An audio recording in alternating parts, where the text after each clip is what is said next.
As we goose step our way headlong into the future, we must realize what we are walking towards, and that is the precipice of World War III itself. And with that realization, it would come a deep understanding that it is about time that we take a quick glance at the doomsday clock and realize how close to midnight it actually is. What we understand is the escalation going on within Russia and Ukraine is nothing more than devastation that could possibly lead to a wider war that would be nothing more than the representation of World War III. This is something that we should want to avoid at every turn. But of course, as we know, the West sees this as nothing more than an opportunity to bleed Russia dry, and they will gladly take that opportunity no matter the fact of how many Russian and Ukrainian conscripts they have to bleed dry on the battlefield.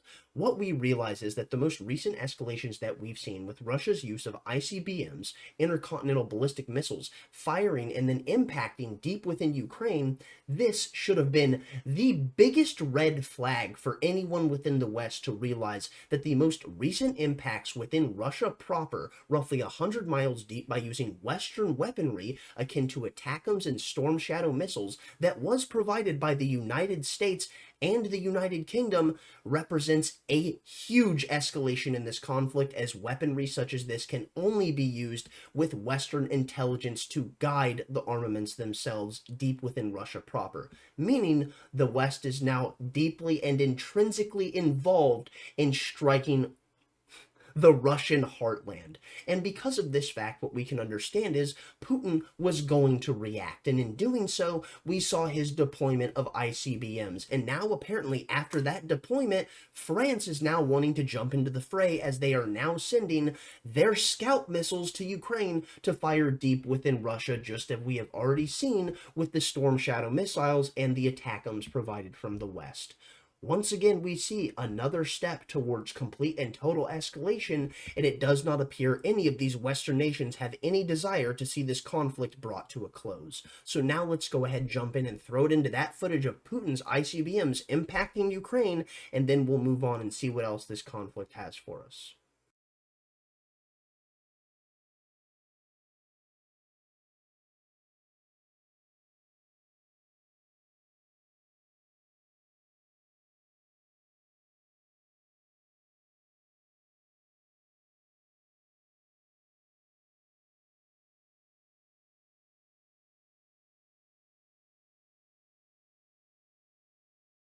When you see the footage of the impacts there, you have to wonder why it is that the detonations were not larger, and then you realize upon further clarification that these were not standard ICBMs. They were in fact hypersonic variants. But alas, what we can see here from the New York Post, Russia launched intercontinental ballistic missile during attack on Ukraine, Kiev says. And while I am fully aware of the fact that Kiev did not understand that this was not your standard variant of an ICBM, which has never been used in war before, what we need to realize is that when we see something come out of Kiev such as this, much like the fact of when we see anything happen in the fog of war, we need to take it with a grain of salt and try and analyze everything that we can before we come to our conclusion.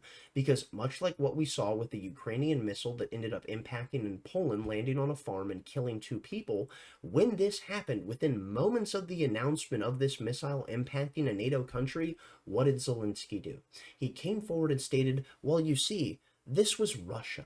Russia is the one who fired this missile, killing 2 Polish citizens and impacting a NATO country. Thus, it's time we enact Article 5.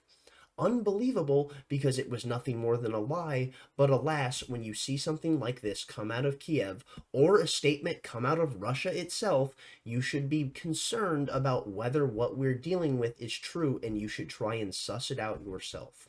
Moving on now, here we see from antiwar.com, Putin says Russia struck Ukraine with a new hypersonic missile in response to Western missiles. Ukraine initially claimed Russia fired an intercontinental ballistic missile.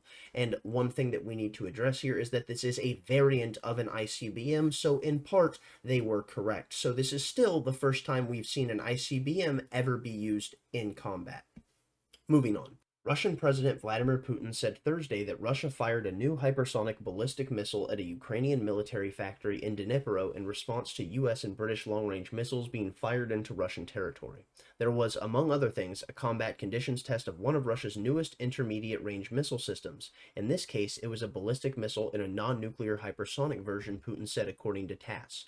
The missile, codenamed Oreshnik, would have been banned under the Intermediate Range Nuclear Forces Treaty, the INF, which the US withdrew from in 2019. We believe that the United States made a mistake by unilaterally destroying the Intermediate Range Nuclear Forces Treaty in 2019 under a far-fetched pretext, Putin said.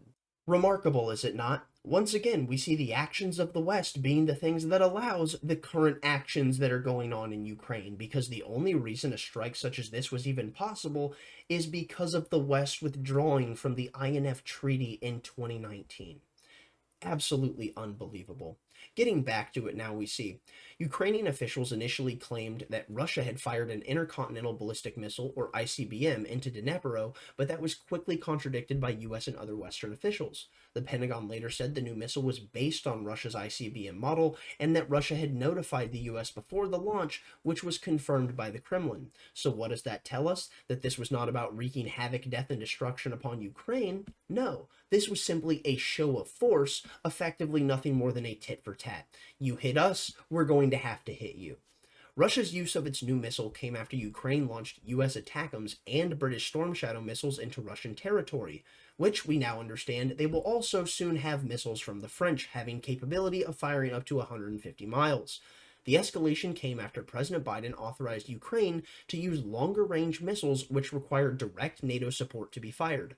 Biden took the steps despite clear warnings from Russia that the escalation would risk nuclear war and World War III. And it is absolutely treasonous for the Biden administration at the end of their run to be fomenting conflicts such as this. It is unbelievable, but alas, completely and totally predictable when you consider what the military-industrial complex and the uniparty desires, which is nothing more than endless war so they can rake in money from the military-industrial complex. Here we see, Putin said the ATACMS attack did not result in any serious damage, but the Storm Shadows attack hit a military command point resulting in deaths and injuries. He warned the NATO-supported strikes could turn the Ukrainian war into a global conflict. And what might he mean by that? Well, they go on to explain.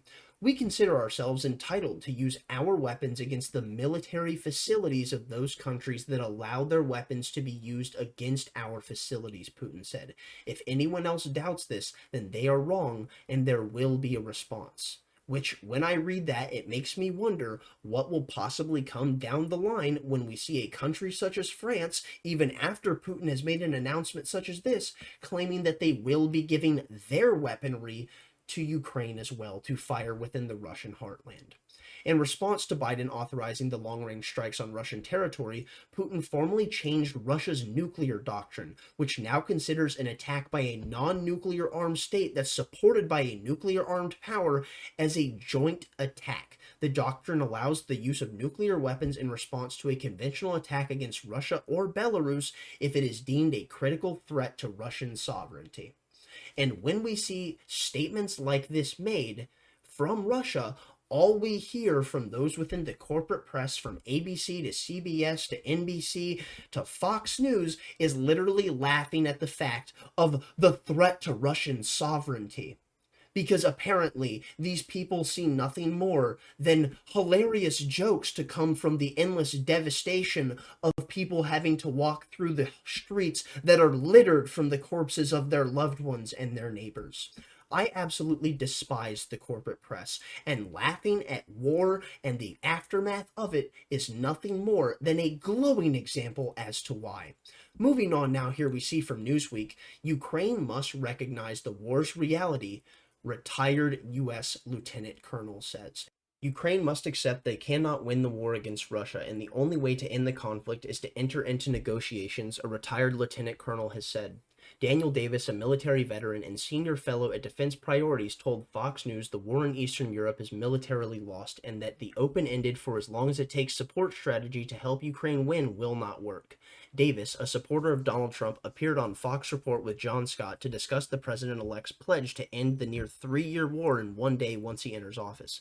Trump has given a major indication of how he intends to do so, with critics suggesting it would have to involve negotiating with Ukraine to hand over its land to Russia.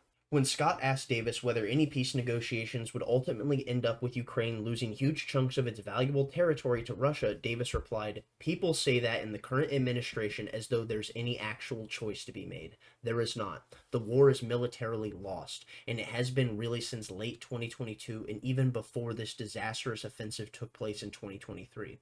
It was irrational to keep going down a path that couldn't succeed," Davis added. "But the bottom line is there is no path to where if we just give them more stuff or help it in this way that somehow it's going to change the course of a war. It's not going to. It's irrevocably in Russia's favor." Lieutenant Colonel Davis is absolutely right. The war is undoubtedly in Russia's favor and has been effectively since the jump when this conflict started, when the invasion began in February of 2022. And that's why so many people have been advocating for every single off-road possible, but has been scuttled by the West at every single turn. And what we can go ahead and take away from this would be what? That even if Ukraine was to win this battle, what does it mean? It means complete and total annihilation of the land and its people in a fashion that would make them completely unrecognizable. And all you would need to do is look to history to understand this fact. Because during the time of World War II, I don't know if you're familiar with this, but actually, the Nazis and the Russians, they weren't the best of friends all the time. In fact, Russia extinguished 1/7 of her entire population in an attempt to defeat the Nazis and Adolf Hitler, and did so successfully. Thus, what you can do is glean from that exactly what you very well may see in the current day, with Russia being willing to throw bodies at a problem, and how that very well may compare with NATO expansion and the process of encroaching closer upon Russia's border, and someone like Vladimir Putin being deeply steeped within the mindset of Russian history, also very well feeling like his back is up to the wall. What is it that you think would actually come if you were to truly put your foot on the gas in this conflict? How many bodies do you think Russia would be willing to throw at this? And do you actually believe that the West and Ukraine would really come out on top? Because if you do, my friend, my goodness, you've been sold a false bill of goods, and I think it's about time you come to grips with fucking reality. And you know who is coming to grips with reality? People within the army of Ukraine itself. Here we see from Al Jazeera, why is Ukraine's army facing a desertion crisis? Thousands of men have abandoned their post, blaming poor conditions on the front line and open-ended service. And what is it that they mean by open-ended service? They mean a never-ending conflict. And when you see Ukrainian army facing desertions, you have to wonder what these numbers might look like. Well, don't worry. There's a Ukrainian lawyer who's already done the work for us on that front. Over 100,000 Ukrainian servicemen have fled from the armed forces, says lawmaker Anna Skokorod, revealing that there are many that have deserted the army without specifying the time frame within which these escapes had taken place.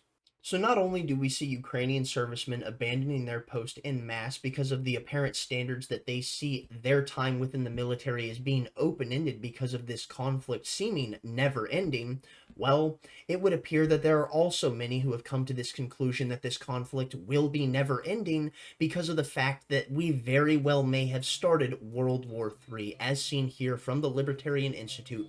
Former Ukrainian commander of forces says World War III has begun, and there are very clearly many people within the Ukrainian armed services that do not have a desire to fight and die in such a conflict.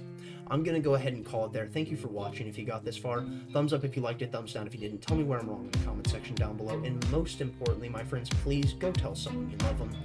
They'll enjoy hearing it, and you'll feel better having said it. Peace out.